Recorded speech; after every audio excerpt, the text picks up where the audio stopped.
Hello students, in this video we are going to discuss about section formula with the help of an example.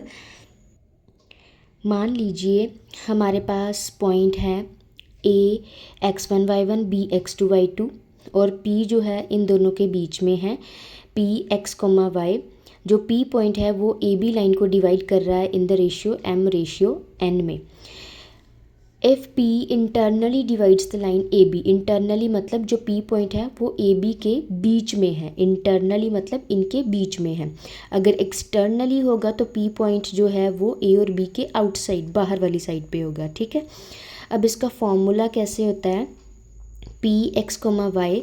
अगर आपको P point find out करना है और ratio given है तो कैसे find out करते हो, m into x2 plus n into x1 divided by m plus n, जो रेशियो है उसका sum, comma m into y2 plus n into y1 over m plus n। ठीक है जी।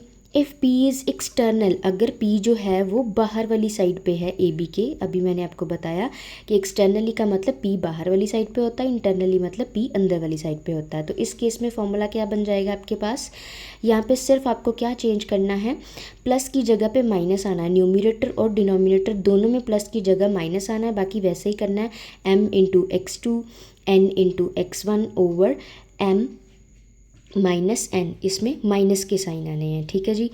अब मिड पॉइंट फॉर्मूला भी इससे ही बनता है। Mid point formula, mid point का क्या मतलब है कि जो P है वो बिल्कुल सेंटर में है, सेंटर में है तो यहाँ पे m और n कितना हो जाएगा, 1 1 हो जाएगा।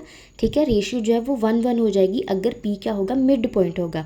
तो सिंपली आपको क्या करना है, m और n की जगह पे 1 1 सब्सटीट्यूट कर दो। अगर आप m और n की जगह पे इस फॉर्मूला में 1 1 सब्सटीट्यूट कर दोगे तो आपके पास जो मिड पॉइंट फॉर्मूला बन जाएगा, यहाँ पे m की जगह 1 पुट करोगे तो simply x2 plus x1 over 1 plus 1 that means 2।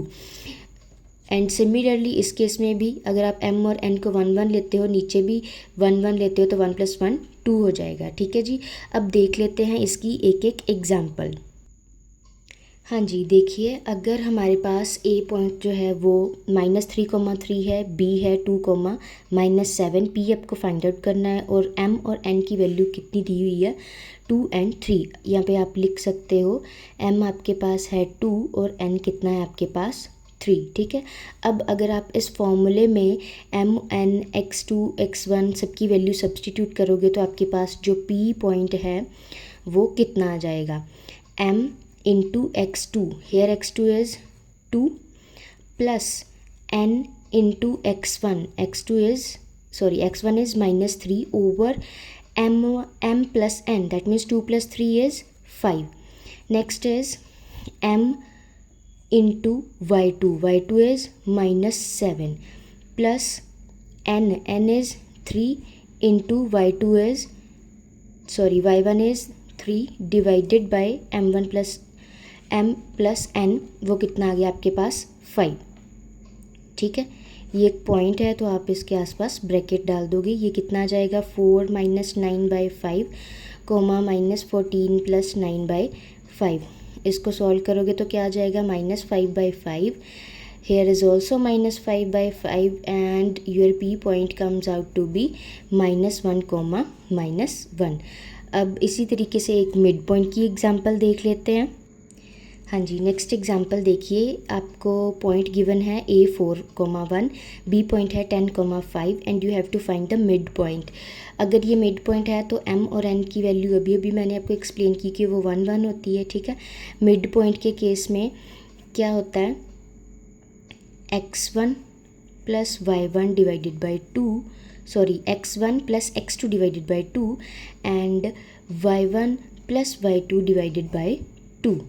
ठीक है जी, यहाँ पे कितना आ जाएगा 14/2, 6/2, it comes out to be 7,3। ये आपका क्या आ गया, मिड पॉइंट। मिड पॉइंट के केस में 1 1 होते हैं। ठीक है, तो सिंपली आपको इतना याद रखना है कि x1 plus x2 divided by 2 and y1 plus y2 divided by 2।